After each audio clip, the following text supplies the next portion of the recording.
इस कहानी की शुरुआत में हमें राजकुमारी बारबरा को दिखाया जाता है जो प्रिंस एडवर्ड के प्यार में पड़ गई। बारबरा एडवर्ड से कभी नहीं मिली और न ही उसने एडवर्ड को देखा। वो सिर्फ उसकी एडवेंचर बुक्स पढ़ती और उसे लेटर लिखकर बातें करती। आज बारबरा का बर्थडे था, इसीलिए सब सेलिब्रेशन की तैयारी कर रहे थे, पर किंग इलाइजा का रोबोट थियोडोर खराब हो गया था। इसीलिए वो थियोडोर को अपनी लैब में लेकर जाते हैं और उसके क्रिस्टल पर मैजिक वाटर डालते हैं, जिससे थियोडोर ठीक हो जाता है। थ्री सर्वेंट से वहां आकर इलाइजा को बताती है कि राजकुमारी बारबरा अपने रूम में नहीं है। हमने उन्हें हर जगह ढूंढा पर वो कहीं नहीं मिल रही। इलाइजा घबरा जाते हैं और सर्वेंट्स के साथ बारबरा को ढूंढने के लिए चले जाते हैं। बारबरा की फिक्र में इलाइजा मैजिकल वाटर का लॉकर बंद करना भूल गए थे। मैजिकल बल्ब लॉकर बंद करने की कोशिश करता है पर बंद नहीं कर पाता। बारबरा अपने बल्बी के साथ बैठकर एडवर्ड की एडवेंचर बुक से पढ़ रही थी। एडवर्ड ने काफी वक्त से बारबरा को कोई लेटर नहीं भेजा, जिससे उदास होकर बारबरा एडवर्ड को अपने साथ इमेजिन करके गाना गाने लगती है। इलाइजा सर्वेंट्स के साथ वहां जाते हैं। उन्हें देखकर बारबरा पढ़ने का नाटक करने लगी, पर गलती से उसके हाथ से बुक जमीन पर जा गिरी। एडवेंचर बुक देखकर इलाइजा को काफी गुस्सा आता है। वो अपने रोबोट स्टीवन से कहते हैं कि इस बुक को जला दो और पोस्ट ऑफिस से कहो कि दोबारा इस तरह से एडवेंचर बुक रॉयल पैलेस में ना भेजे। दूसरी तरफ एक पोस्टमैन पर जंगल में किसी मॉन्स्टर ने अटैक कर दिया था, जिससे डरकर वो पोस्ट ऑफिस आकर बताता है कि उस मॉन्स्टर ने मुझसे सारे पोस्ट ऑर्डर छीन लिए। मेरे पास सिर्फ राजकुमारी बारबरा का लेटर बचा है, पर अब मैं दोबारा रॉयल पैलेस में पोस्ट डिलीवर करने नहीं जाऊंगा। दूसरे पोस्टमैन भी रॉयल पैलेस में जाने से मना कर देते हैं, क्योंकि रॉयल पैलेस के रास्ते में जंगल पड़ता है जिसमें वही मॉन्स्टर रहता था। पर फिर भी जोयस नाम का जूनियर पोस्टमैन लेटर डिलीवर करने के लिए चला जाता है। सर्वेंट बारबरा को एक पुरानी ड्रेस पहनाकर बर्थडे सेलिब्रेशन के लिए तैयार कर देता है, पर बारबरा को ड्रेस पसंद नहीं आती, इसीलिए वो स्टीवन से बहस करने लगती है। तभी जोयस लेटर लेकर रॉयल पैलेस में आ जाता है। बारबरा स्टीवन को चकमा देकर जोयस के पास चली जाती है। जोयस हमेशा छिपकर बारबरा और एडवर्ड के लेटर पढ़ता था।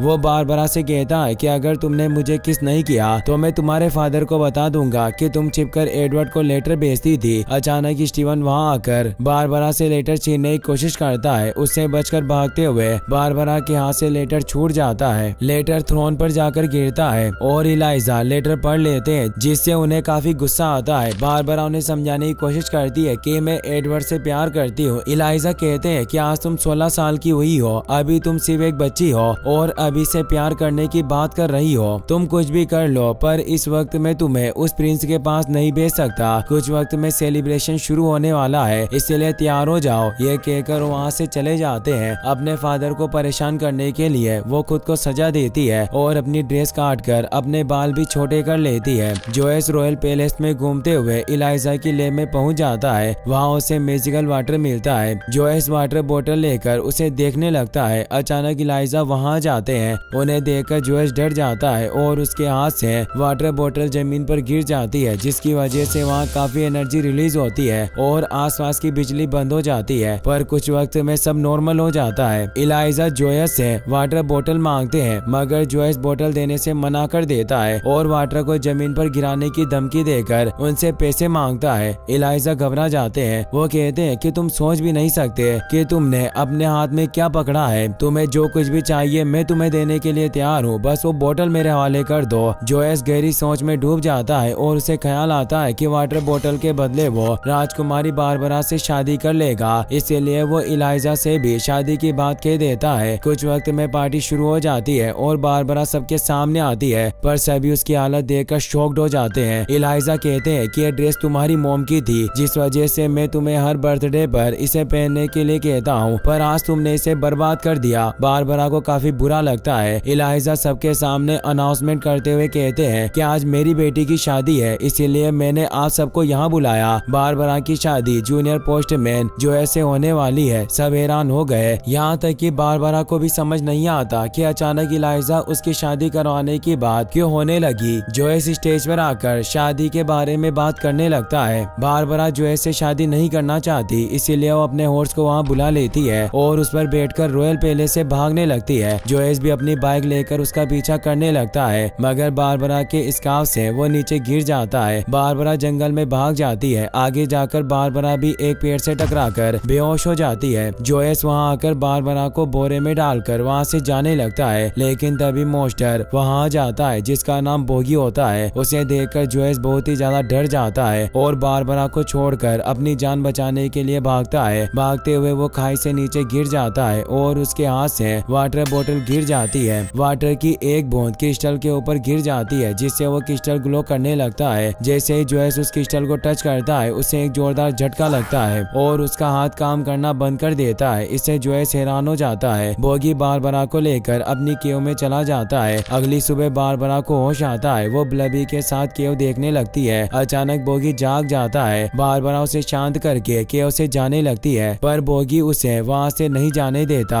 बोगी का साथी रेबिट बारबरा से कहता है कि तुम एक प्रिंसेस हो, अगर हम तुम्हें रॉयल पैलेस में लेकर जाए तो किंग इलाइजा हमें बहुत सारे पैसे देंगे। बारबरा जानती थी कि अगर वो वापस गई तो उसे जोएस से शादी करनी पड़ेगी। वो कहती है कि मैं दोबारा घर नहीं जाना चाहती, मुझे एडवर्ड से मिलने के लिए उनके पैलेस में जाना है। रेबिट उसकी बातों पर ध्यान नहीं देता और उसके हाथ बांध देता है। दूसरी तरफ बारबरा के भागने से इलाइजा काफी उदास थे। वो स्टीवन से कहकर न्यूज़पेपर में बारबरा के मिसिंग होने की न्यूज छपवा देते हैं। जोएस वहाँ आकर बताता है कि बोगी ने बारबरा को किडनैप कर लिया। अगर तुम उसे बचाना चाहते हो तो तुम्हें मुझे बताना होगा कि मैजिकल वाटर किस तरह काम करता है। इलाइजा बताते हैं कि एक स्पार्क वाटर है जो बेजान चीजों में जान डाल देता है। इसकी मदद से ही मैंने अपने सारे सर्वेंट रोबोट्स को बनाया। जब बारबरा पैदा हुई तो बहुत कमजोर थी, उसे ठीक करने के लिए हमें इस लाइव वाटर की जरूरत थी। काफी वक्त तक जंगल में ढूंढने के बाद हमें लाइव वाटर का पॉन्ड मिल गया। कहा जाता है कि आज तक किसी ने भी पॉन्ड से वाटर लेने की कोशिश नहीं की, मगर बारबरा के लिए मैंने एक बोतल वाटर लिया। मगर वाटर लेते ही वहाँ एक खतरनाक भूकंप आया। बहुत मुश्किल के बाद हम जिंदा बच सके, पर उस भूकंप की वजह से लाइव वाटर पॉन्ड तक जाने का रास्ता बंद हो गया। जोएस कहता है कि अगर हम लाइव वाटर की मदद से एक पूरी आर्मी बना ले तो बोगी हमारा कुछ नहीं बिगाड़ पाएगा और हम आसानी से बारबरा को बचा लेंगे। राजा को भी आइडिया अच्छा लगा। अब वो इलाइजा की मदद से बहुत सारे रोबोट से बना लेता है। वो क्रिस्टल में लाइव वाटर डालकर उन क्रिस्टल को रोबोट में लगा देता है जिससे रोबोट जिंदा हो जाते हैं। वो अपने लिए भी एक रोबोट आर्म बनवा लेता है। फ्लाइंग रोबोट को चलाने के लिए क्रिस्टल नहीं था, इसीलिए जोएस थियोडोर का क्रिस्टल निकालकर फ्लाइंग रोबोट में लगा देता है। इससे इलाइजा को काफी बुरा लगता है, मगर बारबरा को बचाने के लिए उनके पास कोई रास्ता नहीं था। वो जोएस को नहीं रोकते। जोएस फ्लाइंग रोबोट के साथ दूसरे रोबोट्स को भी बारबरा को ढूंढने के लिए भेज देता है। वहीं बोगी और रेबिट बारबरा को पकड़कर रॉयल पैलेस की तरफ ले जा रहे थे, जिससे गुस्सा होकर बारबरा उन्हें बुरा भला कहने लगती है। बोगी बारबरा का मुंह बंद करने की कोशिश करता है, मगर बारबरा उसका हाथ बाइट कर लेती है, जिससे डरकर बोगी नदी में गिर जाता है। रेबिट उसे बचाने के लिए जाता है, पर उन दोनों को तैरना नहीं आता था और आगे वाटरफॉल थी। ब्लबी बारबरा के हाथ खोल देता है। बारबरा रस्सी के एक हिस्से को चट्टान से बांधकर पेड़ से लटका देती है। जैसे ही बोगी रस्सी पकड़ता है, बारबरा चट्टान को नदी में फेंक देती है, जिससे बोगी और रेबिट नदी से बाहर आ जाते हैं। बारबरा कहती है कि ये पूरा जंगल और हर जगह मेरे फादर की है, इसीलिए तुम्हें मेरे ऑर्डर मानने होंगे, वरना मेरे फादर तुम्हें सजा देंगे। बोगी को इस बात से काफी गुस्सा आया। वो बारबरा को उठाकर एक माउंटेन के ऊपर लेकर जाता है। वो कहता है कि तुम इंसानों को ऐसा लगता है कि तुम उन घरों में रहकर पूरी दुनिया के सच जानते हो, पर ऐसा नहीं है। मदर नेचर तुम जैसी हजारों प्रिंसेस से पहले इस दुनिया में है, उनकी मदद से इस दुनिया में जीवन पनप रहा है। माउंटेन से कहीं दूर बारबरा को लाइव वाटर पॉन्ड दिखाई देता है, जिसके अंदर से काफी एनर्जी निकल रही थी। बारबरा कहती है कि अब मुझे समझ में आ गया कि मदर नेचर के सामने मैं एक मामूली इंसान हूँ, लेकिन अगर तुम मेरी मदद नहीं करोगे तो मेरी जिंदगी बर्बाद हो जाएगी। यह कहकर वो रोने लगती है। बोगी को काफी बुरा लगता है और उसे एडवर्ड के पास ले जाने के लिए मान जाता है। बारबरा बहुत खुश होती है और गाना गाते हुए अपने सफर पर आगे बढ़ जाती है। रात को तीनों एक केव में रुककर आराम करने लगते हैं। बोगी बारबरा को पसंद करने लगा था और रेबिट को इसके बारे में पता चल जाता है। वो बोगी से इसके बारे में पूछता है, पर बोगी उसे कुछ नहीं बताता। बारबरा बोगी की नकल उतार कर उसका मजाक उड़ाने लगती है, जिससे बोगी को काफी बुरा लगता है और वो केव से निकलकर लाइव वाटर पॉन्ड के पास चला जाता है। रेबिट कहता है कि तुम्हें फिक्र करने की जरूरत नहीं, बोगी कुछ वक्त अकेले रहने के बाद एकदम ठीक हो जाएगा। बारबरा पूछती है कि क्या तुम मुझे बता सकते हो कि तुम बोगी से कैसे मिले। रेबिट बताता है कि पहले बोगी भी तुम्हारी तरह एक इंसान था। बचपन में बोगी अपने पेरेंट्स से अलग होकर जंगल में खो गया। स्नोफॉल से उसकी हालत खराब हो गई और वो मरने वाला था, लेकिन लेकिन मदर नेचर ने उसे इंसान से बोगी द स्वीट मॉन्स्टर बना दिया।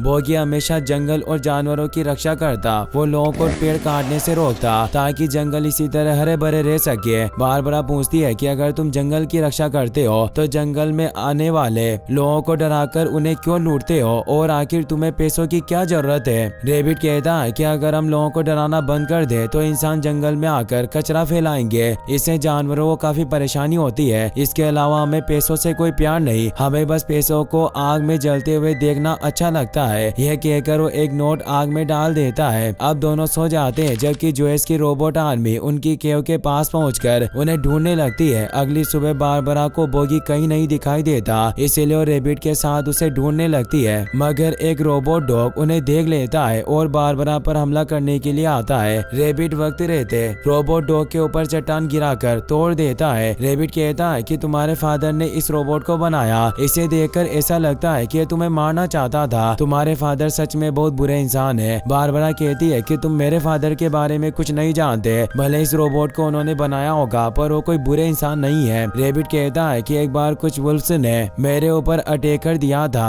उस वक्त मैं मरने वाला था, पर तुम्हारे फादर को मैं घायल हालत में मिला और मुझे अपनी लैब में लेकर गए। उन्होंने मेरे दिल की जगह एक क्रिस्टल लगाया जिसकी मदद से मैं जिंदा बच पाया, पर मुझे ऐसी जिंदगी नहीं चाहिए थी। इस क्रिस्टल की वजह से मेरे खुद के बच्चे मुझसे डरते हैं। मैं कोई जीव नहीं बल्कि एक रोबोट हूँ। बारबरा कहती है कि तुम कोई रोबोट नहीं हो, तुम्हारे अंदर सोल है, इसीलिए तुम्हें इन सब चीजों के बारे में सोचने की जरूरत नहीं। इससे खुश होकर रेबिट बारबरा को हक करता है। तभी एक जायंट रोबोट वहाँ जाता है। बारबरा और रेबिट एक पेड़ पर बैठकर रोबोट से दूर भागने लगते हैं, पर गलती से लाइव वाटर पॉन्ड में गिरने वाले थे। बोगी उन्हें बचा लेता है और giant robot live water pond में गिर जाता है। फ्लाइंग रोबोट की मदद से जोएस को बारबरा और लाइव वाटर पॉन्ड के बारे में पता चल जाता है, इसीलिए वो इलाइजा को कैद में डालकर अपनी रोबोट आर्मी के साथ जंगल में चला जाता है। रास्ते में उसे बोगी का घर मिलता है और वो घर में आग लगवा देता है। बारबरा और उसके साथी एडवर्ड की सिटी के पास पहुंच जाते हैं। रेबिट याद के तौर पर बारबरा को अपनी कॉपर विसल देता है। तीनों आखिरी बार एक हक करते हैं और बारबरा बल्बी के साथ सिटी में चली जाती है। वो एडवर्ड के एड्रेस पर चली जाती है, मगर वो कोई पैलेस नहीं बल्कि एक बुक प्रिंटिंग ऑफिस था। वहाँ उसे प्रिंस एडवर्ड की एडवेंचर बुक की राइटर एडवर्डिना मिलती है। वो बारबरा को बताती है कि मैं अपने नाम से एडवेंचर बुक्स लिखती थी, पर किसी ने वो बुक्स नहीं खरीदी, इसलिए मैंने खुद को प्रिंस एडवर्ड बनाकर एडवेंचर्स बुक्स लिखी। सब लोगों को एडवर्ड की एडवेंचर्स स्टोरीज पसंद आई और एडवर्ड फेमस हो गया, पर असलियत में एडवर्ड नाम का कोई शख्स इस दुनिया में मौजूद नहीं। इसके साथ तुम जिन लेटर्स की बात कर रही हो वो तुम्हारी तरह हर उन लड़कियों को भेजे जाते हैं जो एडवर्ड को पसंद करती है। वहाँ सारे वर्कर्स उन लेटर पर काम कर रहे थे। उन्हें देखकर बारबरा को यकीन हो जाता है कि एडवर्ड सिर्फ एक कहानी का किरदार है। इससे उसका दिल टूट गया और वो निराश हो जाती है। एडवर्डिना का मैनेजर उसे न्यूज़पेपर दिखाता है जिसमें बारबरा की शादी से भागने की खबर छिपी थी। बारबरा को ढूंढने पर किंग इलाइजा एक अच्छा इनाम दे रहे थे। इनाम के लालच में आकर एडवर्डिना बारबरा को अपने ऑफिस में रोक लेती है। बारबरा कहती है कि मैं दोबारा घर नहीं जा सकती, वरना फादर मेरी शादी उस बुरे पोस्टमैन से करवा देंगे और मेरी पूरी जिंदगी बर्बाद हो जाएगी। एडवर्डिना कहती है कि तुम बिना वजह परेशान हो रही हो। मैं यकीन के साथ कह सकती हूँ कि तुम्हें अपनी शादी से कोई परेशानी नहीं होगी। मुझे तुम्हारी कहानी काफी अच्छी लगी,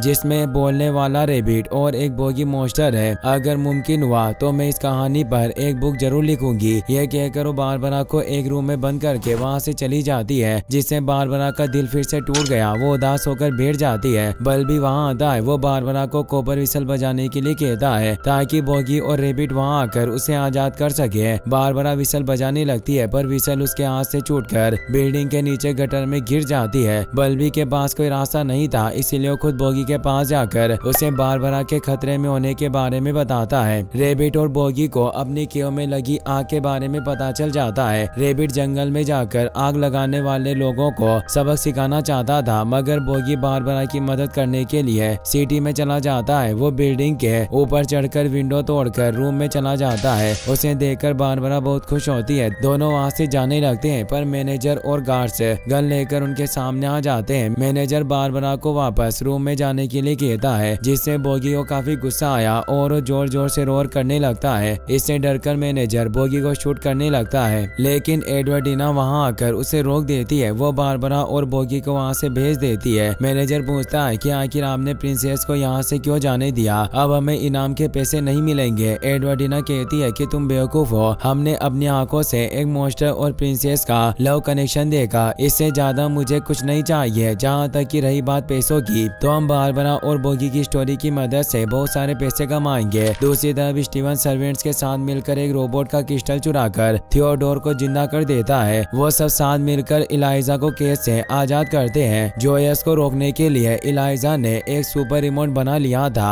वहीं जोयस और उसकी आर्मी लाइव वाटर पॉन्ड के पास पहुंच जाती है। वो लाइव वाटर के टैंकर भरने लगते हैं। बोगी भी बारबरा को लेकर वहां जाता है, पर जोयस क्रेन की मदद से बोगी को पकड़ लेता है। बोगी क्रेन से छूटने की कोशिश करता है, पर रोबोट्स उसे इलेक्ट्रिक शॉक देकर कंट्रोल कर लेते हैं। जोयस रोबोट्स से बोगी के सिंग कटवाने लगता है, जिससे बारबरा घबराई हुई कहती है कि अगर तुम बोगी और रेबिट को छोड़ दो तो मैं खुशी खुशी तुमसे शादी कर लूंगी। जोयस यही चाहता था, अब वो बोगी के सिंग नहीं काटता। इलाइजा वहां आकर जोयस को मदर नेचर के बारे में बताकर रोकने की कोशिश करते हैं, पर जोयस उनकी बात नहीं मानता और उन पर हमला करवा देता है। इलाइजा सुपर रिमोट की मदद से पूरी रोबोट आर्मी को बंद कर देते हैं, जिस वजह से जोयस का रोबोटिक आर्म भी बेकार हो जाता है। उसके पास कोई रास्ता नहीं था, इसलिए वो लाइव वाटर अपने हाथ पर डाल लेता है, जिससे उसके हाथ बिल्कुल ठीक हो जाते हैं। उसे समझ में आ गया कि लाइव वाटर की मदद से वो अपनी पावर बढ़ा सकता है, इसीलिए वो पंप का यूज करके अपनी पूरी बॉडी पर लाइव वाटर डाल देता है, जिसकी वजह से वो एक रॉक मॉन्स्टर में बदल जाता है। वो मदर नेचर की बुराई करके उन्हें अपने सामने घुटने टेकने के लिए कहता है, जिससे मदर नेचर को काफी गुस्सा आता है और वो पॉन्ड के ऊपर वोटेक्स से एक्टिवेट कर देती है। जोयस उस वोटेक्स में फंस जाता है, पर वो बारबरा को भी अपने साथ वोटेक्स के अंदर खींच लेता है। बोगी भी बारबरा को बचाने के लिए वोटेक्स के अंदर चला जाता है। जोयस क्रेन और चट्टान के बीच फंस जाता है। मौके का फायदा उठाकर बारबरा बोगी के पास चली जाती है। इलाइजा एक खंबे में रस्सी बांध देते हैं, जिसकी मदद से बोगी और बारबरा वोटेक्स से बाहर निकल जाते हैं। जोयस वोटेक्स से बाहर निकलने की कोशिश करता है, पर वाटर बोतल उसके फेस पर आकर टकराती है, जिसकी वजह से वो वोटेक्स के बीच में पहुंच जाता है। मदर नेचर जोयस को जमीन के अंदर खींच लेती है और वोटेक्स शांत हो जाता है और सारा लाइव वाटर जमीन के अंदर चला जाता है। मगर लाइव वाटर के गायब होते ही सारे रोबोट्स और रेबिट्स मर जाते हैं। यहाँ तक कि बारबरा के हार्ट की जगह पर भी क्रिस्टल था, जिससे वो भी मौत के करीब पहुंच गई थी। इलाइजा बताते हैं कि जब तुम पैदा हुई तो काफी बीमार थी, मेरे पास कोई रास्ता नहीं था, इसीलिए मैंने तुम्हारे लिए एक क्रिस्टल हार्ट बनाया। मुझे अफसोस है कि मैं तुम्हारी मोम को नहीं बचा सका। बारबरा कहती है कि मैं हमेशा आपको गलत समझती रही, जबकि आप हमेशा मेरा ख्याल रखते हैं, मुझे माफ कर देना, मैंने सिर्फ आपको परेशान करने के लिए मोम की ड्रेस खराब कर दी।